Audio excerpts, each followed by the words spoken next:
Recuerdo cuando tenía 20 años, no había momento en el que no tuviera una libreta en la mano y estuviera dibujando. Se me olvidaba comer o dormir por estar inmerso trabajando en un cuadro o en un dibujo. Poco a poco pude tener ya mi lugar para pintar, ¿no? Mi taller, o sea, ya no estaba así como en un rincón de mi cuarto, ¿no? Sino que ya tenía un espacio, vendía mis cuadros, etcétera. Y de repente, un día simplemente había perdido el entusiasmo.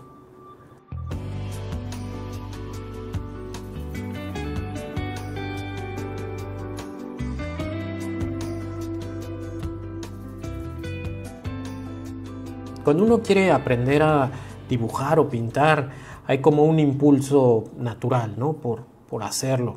Y partiendo de ahí es fácil hacerse de un hábito. Pero si nos cuesta trabajo empezar a practicar con constancia, creo que lo mejor es ir poco a poco. Es decir, no querer empezar con pintar 4 o 6 horas en un día, sino la primera semana hacer dibujos de 10 minutos diarios, no sé, la segunda semana tal vez dibujar 15 minutos diarios y así poco a poco va a llegar un momento en el que nos sintamos cómodos de pasar 6, 7 horas dibujando sin sentir como este cansancio o frustración al día siguiente.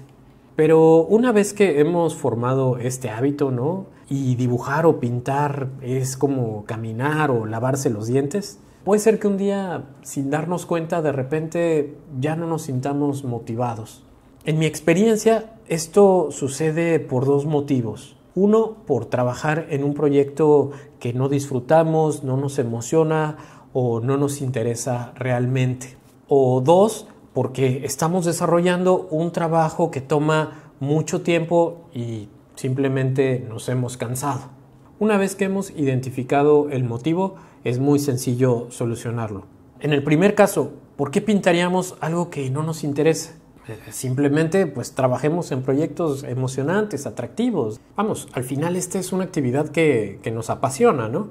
Y uno puede también aproximarse a esto con cierta creatividad. No sé, si queremos estudiar algo como anatomía y de repente es muy laborioso, bueno, pues podemos encontrar algún método que haga que esto no sea tan pesado. Por ejemplo, no sé, si uno es fanático de los superhéroes, bueno, y quiere aprender anatomía, bueno, pues puede aprender anatomía y aplicarlo a cómo dibujar, no sé, al Hombre Araña o a Batman, o no sé, vamos, que no sea nada más como estos esquemas de esqueletos de los libros, etcétera. O sea, ponerlo en práctica, ¿no? En algo que nos guste.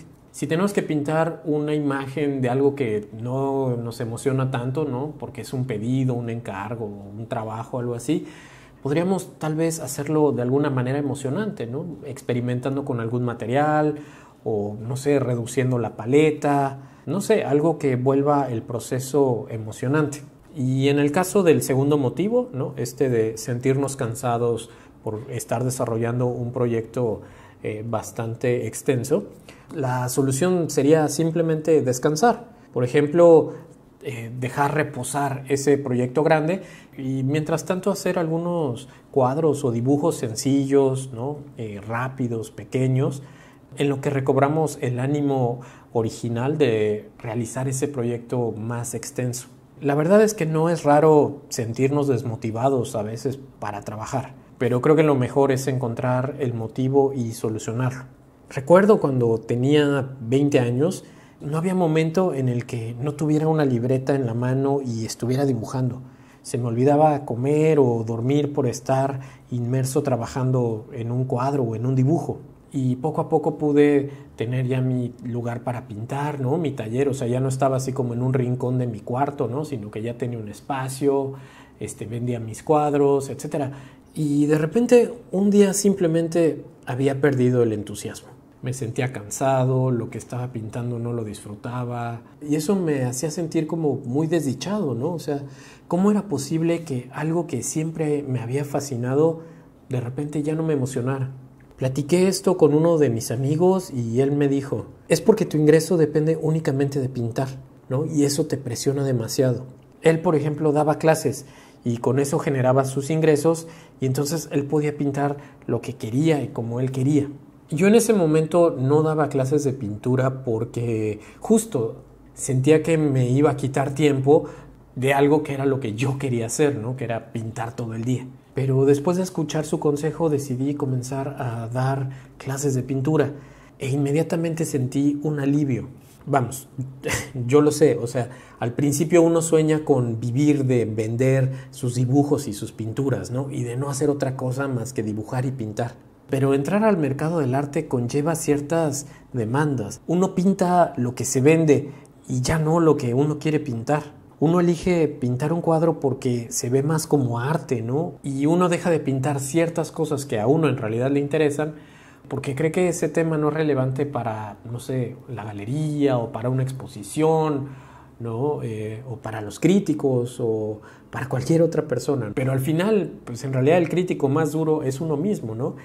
Si uno hace algo que le satisfaga a uno mismo, puede ser posible que a alguien más también le guste, pero lo más importante es que nos guste a nosotros. Otro riesgo del mercado del arte con el que hay que tener mucho cuidado es que uno puede empezarse a preocupar mucho por la cantidad y descuidar la calidad del trabajo. Cuando uno está empezando a aprender a pintar o dibujar, siempre le digo a los alumnos que es mejor la cantidad que la calidad. Es decir, no es bueno detenerse en un solo cuadro y frustrarse, porque uno todavía no lo sabe hacer. Y lo mejor es pintar cosas sencillas, pequeñas, hacer un cuadro, aprender algo y luego hacer otro. Vamos, es que no es lo mismo querer practicar en un cuadro que practicar en 100, ¿no? O sea, vamos a aprender más pintando 100 cuadros que pintando uno. Pero va a llegar después un momento en el que un cuadro no puede salir del taller, no sé si tiene un error de anatomía o algún color quedó batido o si alguna pincelada está chueca, no sé. Llega un momento en el que todo eso tiene que estar bien cuidado y la demanda por vender a veces hace que no nos tomemos el tiempo de que el cuadro esté bien terminado, sino que lo dejemos pasar con algunos errores y al final eso puede ser bastante negativo para nuestra carrera. En fin, quería compartirles ese par de experiencias, esperando que sean de ayuda para ustedes. Eso sería todo por este video. Nos vemos en el siguiente.